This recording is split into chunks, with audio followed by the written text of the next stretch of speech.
Many congratulations to the top three finishers of the FIA Formula One Qatar Grand Prix. In third place, Carlos Sainz. In second place, Oscar Piastri, and taking his seventh win of this 2025 season and his third consecutive victory here in Qatar, our winner, Max Verstappen. Max, a brilliant win by you. Very well done. After starting P3, just tell us how this race ended up coming to you. Yeah, I mean, start was decent. So I got one spot, and then from there on was of course just looking after the tires a bit. But then, yeah, of course the safety car came out basically at the right lap, so we opted to box, and yeah, I guess a lot of people behind me had the same idea. So yeah, the team did a very good job there. Stayed out of trouble also with the pit lane. You know, it was quite a busy pit lane, and yeah, from there onwards I knew that.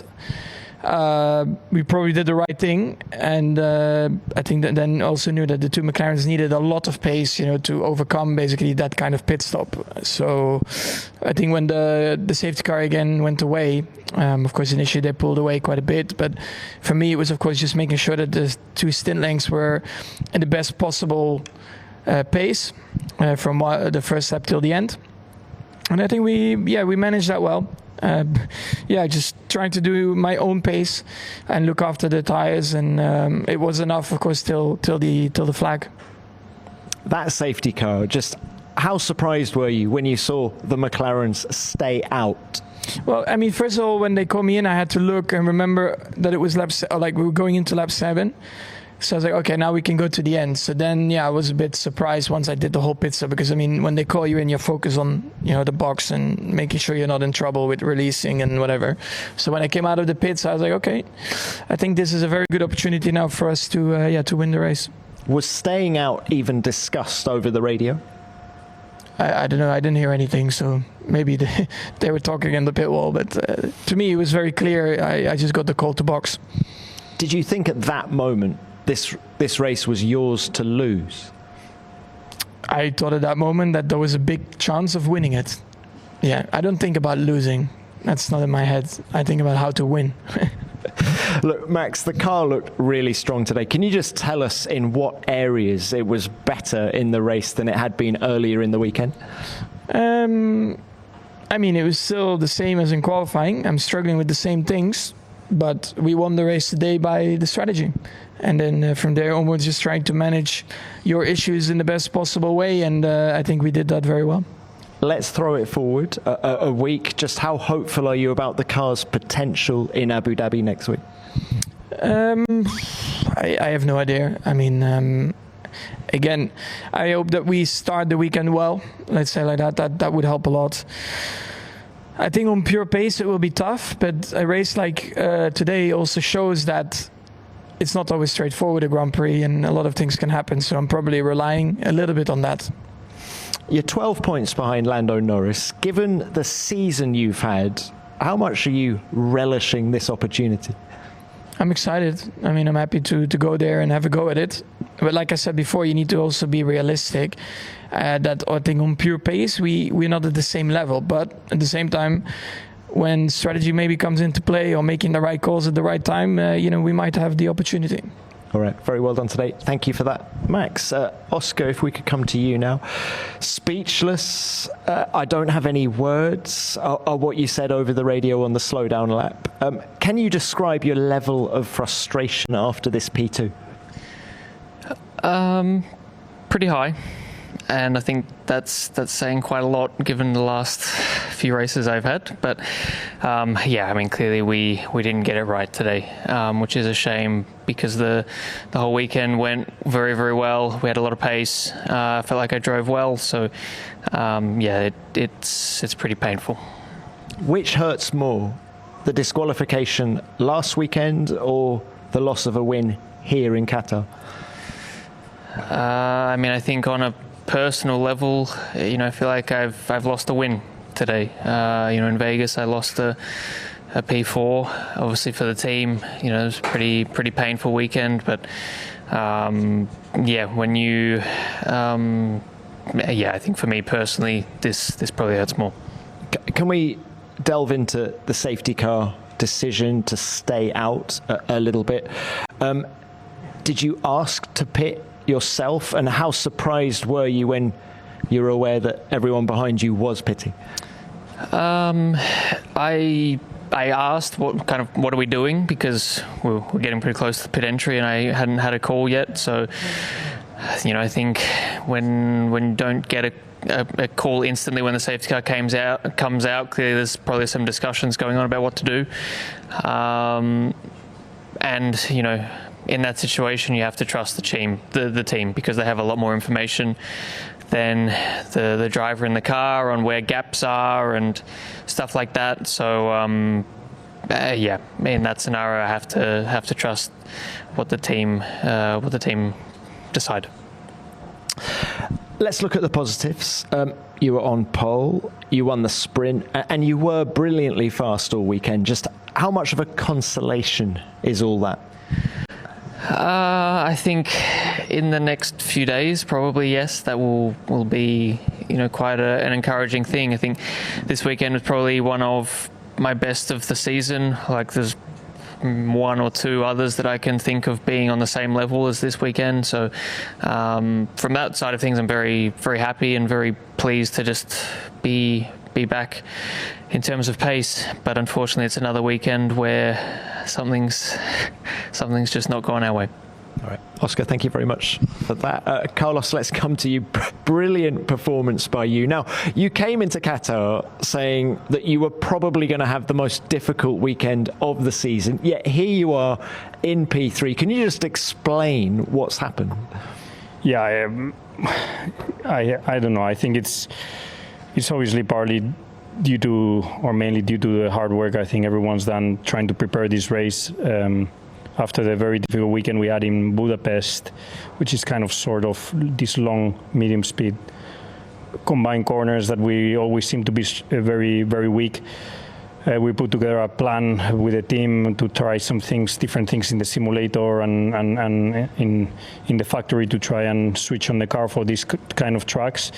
And to be honest, right from the get-go in practice, the car was a lot better than expected, a lot more competitive. And then we did another couple of changes going into the main quali and the main race after our learnings from the sprint that really switched on the car, especially in the race pace. And yesterday we struggled a lot with front deck. Today the car felt a lot better, and we went from seeing Antonelli checking out in the sprint and giving us 10 seconds to all of a sudden today having a chance to keep him behind, race him, and even obviously with the strategy thing of the McLarens keep also Lando behind. Compared to Hungary, just how different was the setup on the car here in Qatar? Very different, very, very different. I had a few ideas for the team to try in the simulator. The team came up with some other ideas, and together we put together, I think, a car that honestly, since the first lap was a lot better than what we thought already in the simulator. Felt okay, but you never really trust the simulator fully. You say, nah, it cannot be that it's this good. And suddenly from the first lap of FP1, I think I was trading P1s, P2s and P3s with these guys, and I was like, yeah, this might be working, and then we did, as I said, some good progress through the weekend, and then we executed a really good race, because with a good start from P7 to P5, great pit stops, great strategy, great management of the gaps, and the tire management that we have to do with cars that are a bit quicker than us, around us. They're forcing us to push on that front left tire that here is never easy. We managed that really well, and that brought us the P3. If only you'd made these setup changes earlier in the year, huh? But no, it is not possible, because in order to make them, you need to know the car, and you need to try multiple things, trial and error, and you need to get it wrong many weekends to know that this doesn't work, to then try the other direction that might work. And the other direction sometimes doesn't work either, and you need to try a completely different thing, and you make another mistake. So I always say the same thing, it takes time. When you switch teams, it really, really takes time. Races, there is no testing, so you need to try things on a race weekend, and you need your first 10, 15 races to understand these kind of things, your simulator sessions to try things, and you need the team to be brave. You need also people to be bold, and come up with ideas, and in the end, it always pays off.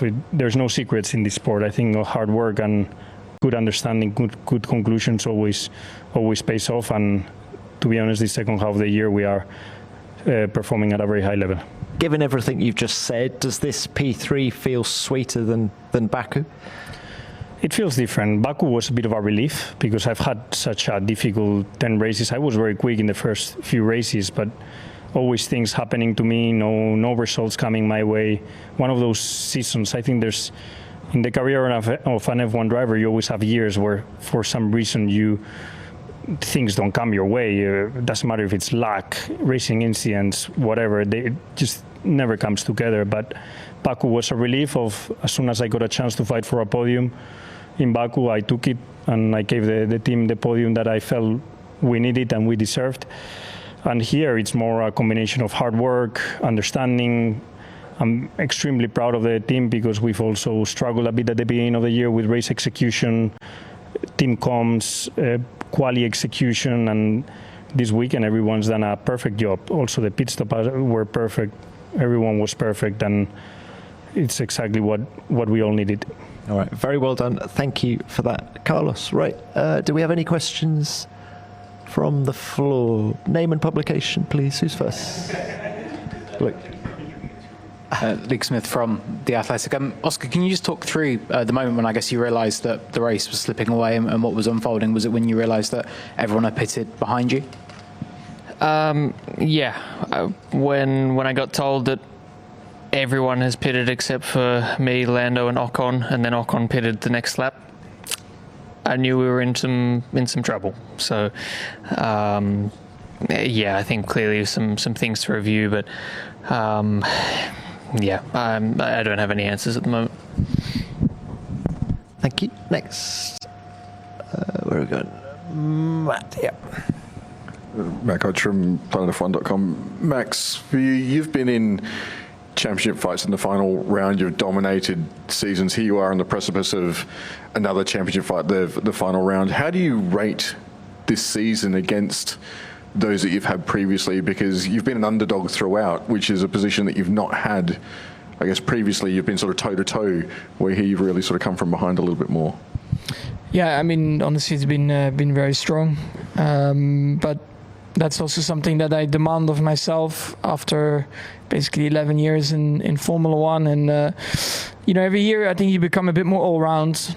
Even in the championship years, there are always things that you look back at and you're like, I could have learned maybe a bit more, or I could have done a bit more there. And this can go from, how you set up the car, what you did yourself in terms of execution in a race, or, the way that you work together with the team. This year, we just had a really tough first half of the season, as everyone knows. But to still be in this fight, at the same time, I think we can be really proud of it, because I think in the middle of the season, at some point, it was almost not like you lose motivation, but it's just you don't really see a way forward of actually winning again in this season. It's almost like you have to hope that 26 would be better. But we definitely made some really good steps with the car, and in some weekends for sure, we were in a very competitive state, I would say, where we could win races. But at the same time, also we have won races where maybe we shouldn't have won, by like today, by making the right call as a team. And then, of course, it's still up to me to execute it in the best way possible. But that's, at the end of the day, also a proper team effort. The way I work also with my race engineer, with GP, and also the guys in the background, the whole team, very close to me. I think we're really well integrated to each other, and we know exactly what we need to ask of each other. And of course, that probably helps also when you're in a battle like this, when you are not the quickest, but you still pretty much maximize everything you've got. Thank you. Any more? Yep. Isabel Barker from The Sun. Oscar, you just seemed so sort of exasperated and fed up at the end there. Obviously, you need to have faith in your team at this point, title showdown. I just wondered sort of how you're going to go about kind of restoring that faith between you and the team, I guess. I don't think it's certainly not a catastrophe. I think we made a wrong decision today. I think that's clear, but it's not like the world ended. So obviously it hurts at the moment, but with time things will get better. There's been lots of difficult moments this year, previous seasons together, and I feel like you always become stronger through some of these moments. But it all depends on how you deal with it. So I'm sure we'll get through it. But obviously at the moment it does hurt. Thank you. Another one. Jake Bortz, Local Sport. A question for Max, please. Max, you mentioned that there's been this sort of gradual process of discovering the car through the season. Can you sort of pinpoint that to any kind of eureka moment, sort of perhaps like after the summer break, kind of around Monza time, or has it been a season-long process to kind of get bedded in with this car and kind of understand it? It's probably a bit what Carlos said as well. You try a lot of things, and a lot of things didn't work. But then I would say since Zandvoort, we found a bit of a direction, I would say. And and then in some tracks it has worked really well. Some other tracks we still have limitations, like here as well. We know that in long, medium speed corners, we just don't. That doesn't suit our car basically. Plus, I think also the more like medium downforce tracks, that's normally probably the best for us, medium to low downforce for whatever reason. That's not this track, and it's probably not really in Abu Dhabi as well. There's also some long corners there, but that's something that we, of course, try to understand more also in the future. Of course, I know that the regulations are going to be completely different, but it's still very important to figure it out. What you have been doing. I don't want to say been doing wrong, or it's just something that you need to get better at, basically, and that's what we are continuing to do. Thank you, Max. Any more? Yeah, Luke Smith from The Athletic. Max, just building on what you're talking about in terms of the team coming together and gelling, obviously this will be your second F1 title showdown you're going into after 2021. How different will it feel this time around mentally, do you think? I know obviously that was a very tough year, and you and Lewis were tied on points then. You're trailing this time and it seemed lost, but is it a different mental situation, or can you take lessons from 21 to now apply? No, I'm a lot more relaxed now. I mean, I know that I'm 12 points down. I go in there with just positive energy. I try everything I can, but at the same time, if I don't win it, I still know that I had an amazing season. So it doesn't really matter. It takes a lot of the pressure off. I'm just out there having a good time like I had today. I also started with today with, we'll see how it goes. I know that when I sit in the car, I always try to maximize everything I can. And that's what I'll try to do, of course, also in Abu Dhabi. But at the same time, I also know that we need to rely on probably some external factors, to have a go at it. But a race like today shows that when you think it's going to be boring and straightforward, it's not. So I'm hoping that Abu Dhabi is going to be similar. Thanks, Max. Another one? Yeah, Phil Duncan, PA. Question for Max. Max, ahead of this race, Zach Brown was saying that he described you as a guy in a horror movie that he keeps coming back effectively. I mean, do you think you're a little bit in McLaren's heads and you've got them scrambled, and that's why they're making these sort of mistakes? And then do you think that just puts you, in the box seat to win this 5th championship in Abu Dhabi? You can call me Chucky. Is that short enough for you? Well, I don't know. I mean, I saw it as well. I thought it was quite funny.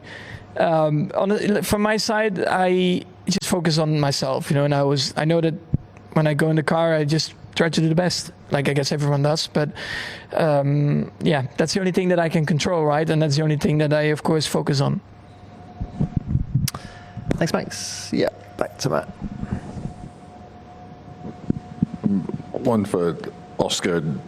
Zach and Andrew have said throughout the year that the emphasis is on treating yourself and Lando fairly and giving you an equal opportunity, and even so much as being willing to sacrifice the Drivers' Championship to afford you that opportunity. Now that you're living that scenario, how does that sit with you, and do you think that same approach next year is something you'd sign up to, having been through this experience? I don't think there's really been too many scenarios where it's been detrimental to us, really. I think, is obviously what what happened in Monza, but that's really the only one where maybe you can. Well, a lot of people did argue about it, but I think the last few races have been nothing to do with how we've approached things as a team going wrong. On my side, it's been some things with the car and myself just not working. But clearly Lando's been very quick the last few weeks. This weekend, I think we got it wrong just because that's what we thought was the right thing to do, not because we were concerned about what was fair or what was not. So I don't think we need to change that approach. I think it yields a lot of positives. Yes, there's some tough moments, but there's also a lot of tough moments if you go in a different direction to that. So I don't think we need to change anything. Okay, any more? Carlos Miguel de Área Marca. Is a question for Carlos. Is your happiest day in Williams, or the first podium? The first podium in Baku is happier than this? I think it's my proudest day in Williams. Happiest, maybe Baku was so happy to get your first podium for the team, and together with that relief that I was talking about before, this is just, I think I feel really proud of everyone, just very proud of obviously myself, but mainly the whole team for the weekend that we've executed, and more proud than happy, and obviously also happy. Okay, thank you for that. Any more? No, we will leave it there. Well done today, guys. See you in Abu